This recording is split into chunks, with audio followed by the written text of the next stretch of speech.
এইটা হইলেই আপৎকালীন সময়ে, অন্তর্বর্তীকালীন সময় এটা পারবো আমরা। আর যেটা একদম দীর্ঘমেয়াদী, আমাদের 1 বছর সময় লাগবে।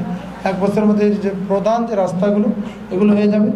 এরপরে আমাদের কানেক্টিং রোড যা বা ফিডার রোড বলি আমরা, সেটা হয়ে যাবে। এরপরে মহল্লার ভিতরে ঢুকবো আমরা। এইটা আমাদের পুরো সৈয়দপুরে অনেকগুলো বাজেট পেয়েছি আমরা, আলহামদুলিল্লাহ। পুরো সৈয়দপুরে আমি যতটুকু জানি এ পর্যন্ত ওরা 2000 কোটি টাকা, কত 2000 কোটি টাকার প্রজেক্ট এর আগে ছিল না আমাদের সৈয়দপুরে। ওটা বাংলাদেশের মধ্যে 2টা জায়গায় এই প্রজেক্টটা চালু হয়েছে, আমাদের সৈয়দপুর আর ময়মনসিংহ জেলার ভালুকা উপজেলায় ওখানে। এইটাকে তো আমাদের কাজে লাগাইতে হবে। কাজে লাগাইতে গেলে শুধু ইঞ্জিনিয়ার, শুধু পৌরসভার কর্মচারী কর্মকর্তা আর শুধু ঠিকাদার এদের উপরে ভরসা করে থাকলে কিন্তু হবে না। হবে? আপনার ছেলেটাকে যখন বাজারে শপিং করার জন্য পাঠায় দেন, পাঠিয়ে দেওয়ার পরে আবার ফোন দিয়ে দেন, বাবু এটা জিনিস কিনছো, অমুক দোকান থেকে কিনবা, না পাইলে অমুক দোকানে যাবো, যাওয়ার সময় মেমো দেখবা, জিনিসটা দেখে নিবা, বলি কিনা আমরা? ঠিক অনুরূপ আমাদের যারা দায়িত্বশীল ব্যক্তিবর্গ আছে তাদেরকে ফোন দিতে হবে, বলতে হবে, খোঁজ নিতে হবে। আমি এমপি, আমাকে একটু ফোন দেবেন, আমার সাথে যারা আছে তাদের একটু বলবেন।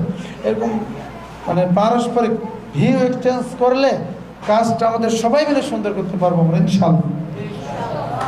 আর ঈদের পরে আমরা চিন্তা করতেছি যে রমজানটা বেরোলেই আমাদের এই যে মাঝখানে পুকুর আছে না, আগে এটা অনেক বড় বিল ছিল। আমি যখন ছোটোবেলা ছিলাম, আমার বয়স 44 বছর, ছোটোবেলায় এগুলোতে চলাফেরা করেছি, অনেক বড় বিল ছিল।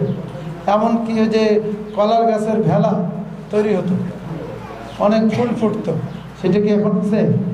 এখন ভাগার হয়ে গেছে, অনেকে দখল করে ফেলছি আমরা।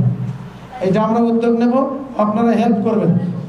প্রত্যেকটা ক্যাম্প আমরা চিন্তা করতেছি যে ওই যে আম্মাজান বললো যে ক্যাম্পের ছাদ, মানে বাড়ির ছাদ নষ্ট হয়ে গেছে, ওদের বিল্ডিংটা তো ড্যামেজ, যে কোনো সময় বিল্ডিং ভেঙে পড়বে গায়ের উপর, ওইটা রিপ্লেস দিতে হবে, রিকনস্ট্রাক্ট করতে হবে। তো এইটার জন্য আমরা উদ্যোগ নেব, সবাই একসাথে করবো আমরা ইনশাআল্লাহ। প্রত্যেকটা ক্যাম্প থাকবে না, ক্যাম্প হলো আমাদের, যদি বলি যে ক্যাম্প মানে ওখানে অন্য কিছু না, ক্যাম্পের মানুষগুলোর সুযোগ সুবিধা বাড়ানোর জন্য মানে বহুতল ভবন প্রয়োজন, জায়গা কম, একটু উপরে উঠলে জায়গা বাড়বে না? মনে করেন যে ওখানে 50টা ঘর আছে, উপরে উঠলে আরও 50টা হবে, তার উপরে আরও 50টা হবে, সহজ হবে কিনা? এইটার আমরা চিন্তা আছি। তো এইটা আমরা সবাই ক্যাম্পের জন্য